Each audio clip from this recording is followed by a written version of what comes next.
Hello friends, welcome to அன்புடன் இந்து. இன்றைக்கி நம்ம சேனலில் வந்து பார்த்திங்கன்னா ஆடி கடவெளி வரலட்சுமி பூஜை வந்து நான் சிறப்பாக பண்ணியிருந்தேன். ஸோ இது வருஷம் வருஷம் வந்து பார்த்திங்கன்னா நாங்கள் செலிப்ரேட் பண்ணிகிட்டு இருப்போம். இந்த வருஷம் வந்து பார்த்திங்க அப்படின்னா 1 வீக் முன்னாடி நான் வீடெல்லாம் க்ளீன் பண்ண ஸ்டார்ட் பண்ணிட்டேன். நான் வருஷம் வருஷம் வந்து பார்த்திங்கன்னா நம்ம பொங்கலுக்கு எப்படி வீடை க்ளீன் பண்ணுவோமோ அந்தளவுக்கு நான் வந்து க்ளீன் பண்ணுவேன். ஸோ இந்த வருஷம் வந்து பார்த்திங்கன்னா நான் 1 வீக் டைம் எடுத்துக்கிட்டேன். ஏன்னா பாப்பா இருந்ததால். ஸோ சமையல் கட்டில் யூஸ் பண்ணுற பாத்திரம், அதுக்கப்புறம் அரிசி கொட்டி வைக்கிற பாத்திரம் எல்லாமே நான் கழுவி எடுத்து வச்சுட்டேன். ஏன்னா நம்ம பூஜை ரூம் எந்த அளவுக்கு முக்கியமோ அந்தளவுக்கு வந்து பார்த்திங்க அப்படின்னா நான் சமையல் கட்டும் இந்த பூஜைக்கு வந்து நல்லா க்ளீன் பண்ணுவேன். ஏன்னா நெக்ஸ்ட்டு 1 மந்த்துக்கு அப்புறம் வந்து பார்த்திங்கன்னா புரட்டாசி மாதமும் ஆரம்பிக்கும். ஸோ அதுக்கு வந்து பார்த்திங்கன்னா நான் இந்த மாதிரி வரலட்சுமி பூஜைக்கு 1 வீக் முன்னாடியே க்ளீன் பண்ண ஆரம்பிச்சிருவேன்.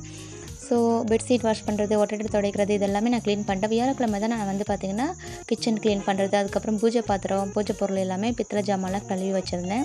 ஸோ அதுக்கப்புறம் கழுவிட்டு காய வச்சுட்டு அக்கம் பக்கத்துலலாம் இன்வைட் பண்ண ஆரம்பிச்சிட்டேன். வியாழக்கிழமையே இதெல்லாம் நடந்துச்சு.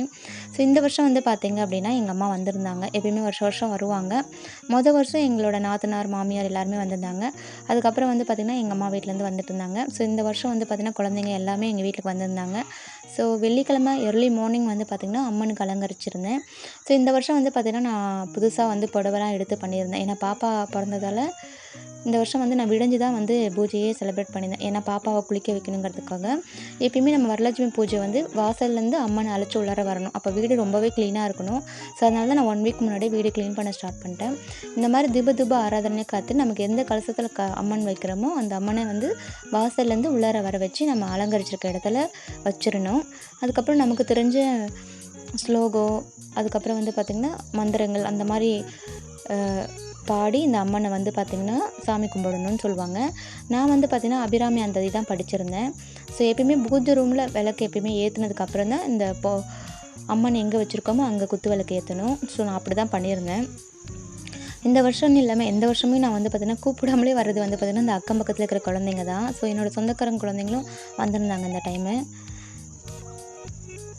ஸோ நான் பூஜை பண்ணுறதை பார்த்துட்டு அவங்களும் வந்து பார்த்திங்கன்னா பூஜையில் இறங்கிட்டாங்க. நான் வருஷம் வருஷம் இந்த பூஜை பண்ணும்போது நான் கூப்பிடாமலே வரதே வந்து பார்த்திங்கன்னா இந்த குழந்தைங்க தான். ஸோ அதனால் எனக்கு ரொம்பவே வந்து சந்தோஷமாக இருக்கும்.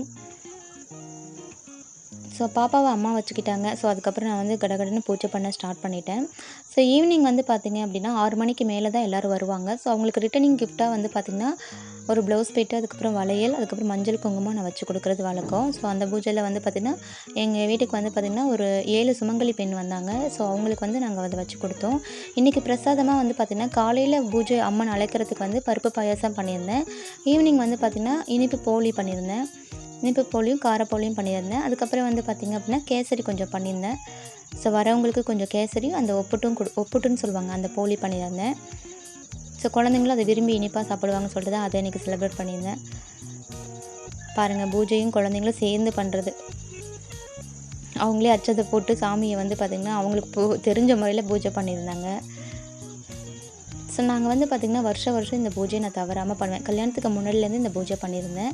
ஸோ இந்த வருஷம் என் குட்டி பாப்பாவோட பண்ணது எனக்கு ரொம்பவே திருப்தியாக இருந்தது.